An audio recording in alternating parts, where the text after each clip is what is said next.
बिस्मिल्लाहिर्रहमानिर्रहीम। इय्याका नअबुदु व इय्याका नस्तईन। अस्सलाम वालेकुम। आप सब दोस्तों को अपने चैनल अर्ज़ मुक़द्दस पे खुशामदीद कहता हूँ। अभी थोड़ी देर पहले मैं मुराद सईद साहब की एक प्रेस कॉन्फ्रेंस देख रहा था। उसमें उनका जो लहजा और जो उनके अल्फाज थे वो काफ़ी दुखी कर देने वाले थे।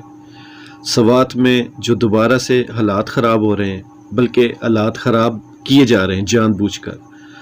वो उनकी एक पहले भी प्रेस कॉन्फ्रेंस थी जिस पे मैं एक वीडियो बना चुका हूँ। उस वीडियो में मैं ये बात की थी मैंने कि जो हालात पहले सवात के बहुत अच्छे थे, अब उनको दोबारा से ख़राब किया जा रहा है। मुराद सईद साहब भी यही बात खुल कर कह रहे हैं।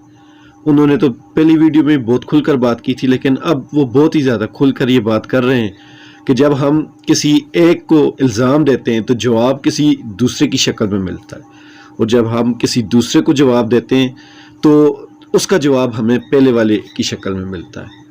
तो ये सारी चीज़ें नज़र आ रही हैं कि जानबूझकर एक इलाके का अमन ख़राब किया जा रहा है।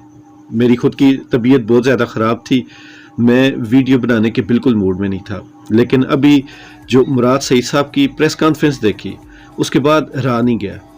और मैं भी पिछले दिनों सवात में एक विज़िट भी किया था, तो उसकी वीडियो भी मैंने अपलोड की थी। वाकई पाकिस्तान का खूबसूरत तरीन इलाका है, और इस इलाके में आज से 8 साल पहले 9 साल पहले जब पीटीआई की हुकूमत नहीं थी, तब वहाँ हालात बहुत ज़्यादा ख़राब थे। सवात की जो अक्सरीती आबादी है वो कैंपों में रहने पर मजबूर थी। बहुत सारे लोग हैं जो कैंपों में अपनी ज़िंदगियाँ गुजारने पर मजबूर थे, और उसकी वजूहत सिर्फ ये थी कि हमारे जो सिक्योरिटी सिस्टम है उसमें कोई ना कोई ऐसी ख़राबी ज़रूर है जो दहशतगर्द उसका फ़ायदा उठाकर हमारे मुल्क में दाखिल होते हैं और यहाँ अपनी मजबूत पनाहगाहें बना लेते हैं। यहाँ मैं अपने उन सिक्योरिटी इदारों से ये सवाल ज़रूर करना चाहूँगा कि पाकिस्तान 75 बरस को हो चुका है। इस 75 बरस में पाकिस्तान में ना रिश्वत ख़त्म हो सकी, ना आप ये कह सकते हैं कि चोरी डाके जो मारने वाले लोग हैं वो ख़त्म हो सके, ना इस मुल्क में दहशतगर्दी ख़त्म हो सकी, ना इस मुल्क में जो तरक्की की राह में रुकावट बनने वाले अनासर हैं, ना ही उनको ख़त्म किया जा सका। क्या वजह है? पाकिस्तान जैसे मुल्क के पास इतना टैलेंट होने के बावजूद, इतने ईमानदार लोग होने के बावजूद पाकिस्तान क्यों तरक्की नहीं कर सका?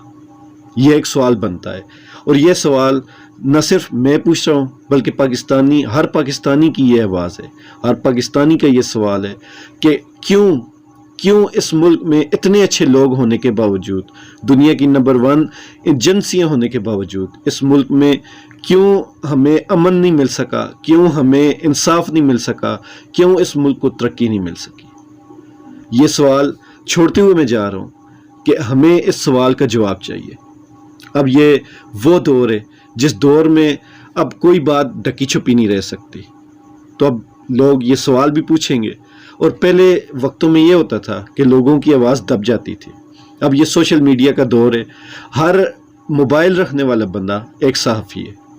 तो जब एक बंदे के पास मोबाइल है और उसके पास इंटरनेट और सोशल मीडिया की वेबसाइट्स हैं, तो वो सवाल पूछेंगे, और उनका सवालों का जवाब अगर आपने नहीं दिया तो ये सवाल बढ़ते जाएंगे।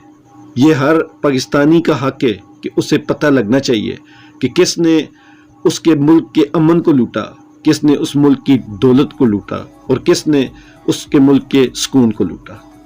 मुझे दुआ में याद रखिएगा। अल्लाह ताला हम सब का हामी नासिर।